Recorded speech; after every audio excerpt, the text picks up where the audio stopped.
She's so silver spoon. So the entire thing is an act, and I call it working class. The spectacle of politics often breeds characters who confuse noise for influence, and Jasmine Crockett embodies that better than most. She thrives on viral moments, fueled by flashy sound bites and meme-worthy antics, mistaking Twitter trends for legislative accomplishments. Enter Megyn Kelly, who doesn't just critique Crockett, she dismantles her. With sharp precision, Kelly slices through the theatrics to reveal a politician whose volume masks her emptiness, whose firebrand persona is more TikTok highlight reel than serious statesmanship, and whose ambition crumbles under the weight of scrutiny. Speaking of leftist hypocrisy and cluelessness, Jasmine Crockett is a rising star amongst the far-left progressives in this country. She's a representative from Houston, Texas, of all places, which makes no sense because she seems to be far too left for Houston, but apparently not, because they elected her. It must be like, Orange County in California being like the one outlier in an otherwise uniformly state, like all red with the one blue, all blue with the one red. Megyn Kelly wastes no time painting the picture. Crockett isn't a policymaker, she's a showrunner. Every time she appears in a congressional hearing, it's less about substance and more about creating a clip to post online. She confuses the gavel for a microphone and the chamber for a stage. To Kelly, Crockett's entire career is one extended audition for attention, where the goal isn't results, but retweets. In the age of digital politics, Crockett plays the influencer card better than the legislative one, and Kelly tears into the absurdity of confusing entertainment with governance. Yes, that's what she's doing all the time. And she didn't talk like this before either, where she's like, y'all, I know, my homie, and I'm like, okay, that didn't exist. We ran tape from her. Before she ran for office, she sounded like a normal person. But now she's gone full street with the super long nails too, and like the lips and the gloss. What makes Crockett even easier to roast is her overconfidence. She struts like she's untouchable, armed with catchphrases and fueled by the belief that loudness equates to leadership. But Kelly slices through that facade by reminding everyone that substance always outlasts style. Crockett is heavy on theatrics, but light on achievements. Her legislative footprint is barely a smudge, yet her digital footprint is loud and obnoxious. She's proof that in modern politics, the camera loves chaos, but voters are left empty-handed. Kelly thrives on pointing out that Crockett's career is built on volume instead of vision, outrage instead of output. These are the people who run around harassing every business to make sure that they're being pro-LGBTQ and pro-DEI and not doing anything that a human rights campaign finds offensive in any way, shape, or form, unless if you are in a wheelchair and are the governor of Texas, in which case it is fine for Jasmine Crockett to do this to you. Watch. Because we in these hot-ass Texas streets, honey. Y'all know we got Governor Hot Wheels down there. Come on now. Then comes Crockett's alliance with the Progressive Bloc. She positions herself as the fiery cousin of AOC, angling to join the squad's roster of celebrity politicians. But Megyn Kelly sees through it instantly. This is not a movement built on innovation, but on mimicry. Crockett parrots talking points that have been repeated endlessly by her ideological predecessors, only with more noise and less finesse. She wants to be the breakout star of progressive politics, but she ends up the knockoff version of a brand that's already running stale. Kelly skewers this attempt, noting that Crockett is less an original and more a rerun, predictable, tiring, and forgettable. She's really laying it on because she wants to be seen as like this down-home girl who gets hood. In my mind, I'm thinking, I just got to Austin and I had to meet 5 people to get here. I don't know about this. So y'all don't know what white privilege looks like, but I'm gonna show you a little bit of something. It's a huge responsibility. You know, the congressional seat is over 4 times as large as my House seat. I'm trying to get clarification. The deeper the roast goes, the clearer Crockett's contradictions become. She rails against systemic dysfunction, but thrives on the very dysfunction that gives her screen time. She claims to be a voice for justice, yet her approach is to drown out opponents instead of persuading them. She brands herself as bold, but boldness without direction is just noise. Kelly highlights the emptiness behind the shouting. Crockett doesn't solve problems, she magnifies them. She doesn't build coalitions, she fractures them.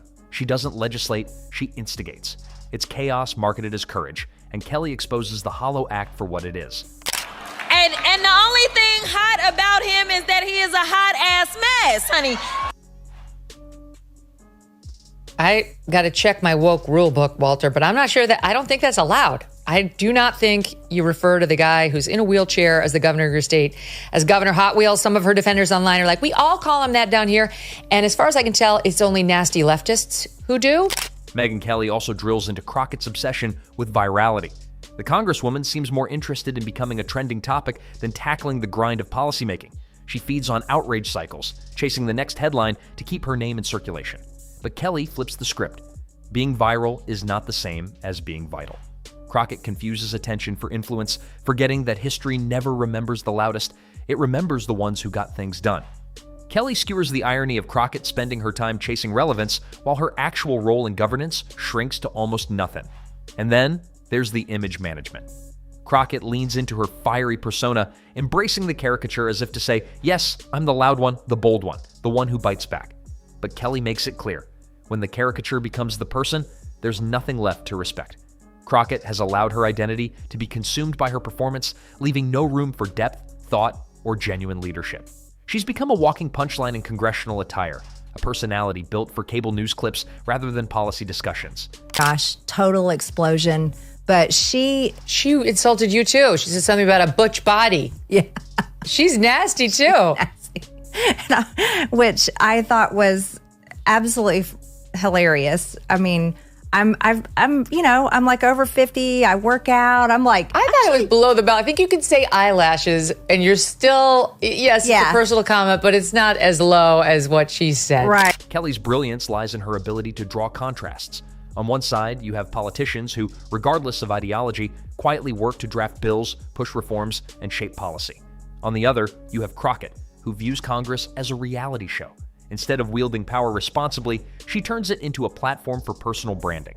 Instead of fighting for her district, she fights for spotlight. Kelly underscores that this isn't leadership, it's narcissism. And Crockett, under the glare of Kelly's dismantling, is reduced to what she's always been, an actress in a bad production. The irony is almost poetic. Crockett rails against systems of power, positioning herself as a fighter for the marginalized, yet she plays into the very spectacle those systems thrive on. The establishment doesn't fear her, they encourage her, because as long as Crockett is trending, real issues get buried beneath her noise. Megyn Kelly drives this point home. Crockett isn't a disruptor, she's a distraction, a convenient sideshow that keeps audiences entertained while nothing meaningful changes.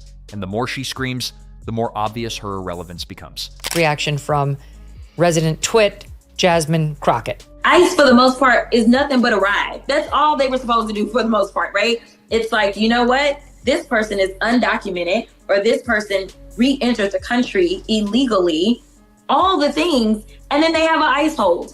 And then ICE gets them so they can then send them out. That's all ICE is supposed to do. Look at them as a fancy Uber driver for immigrants. That's all they're supposed to do. And now they're running into places and doing raids, and they're falling all over each other, injuring each other. Like, we are a joke, but it is a bad nightmare of a joke. So ICE is really supposed to be no more than an Uber ride for these illegal. This is an elected representative to Congress. Crockett is unmasked as exactly what she pretends not to be.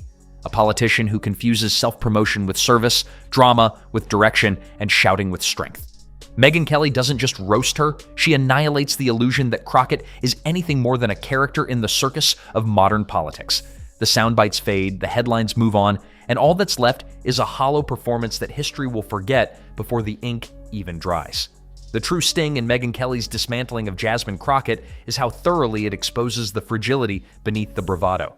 Crockett's explosive rants create plenty of sparks, but sparks without kindling just burn out fast, leaving nothing but smoke and noise. That's her entire brand, smoke and noise. Loud in the moment, forgotten in the morning. Kelly underscores that Crockett has mistaken chaos for charisma.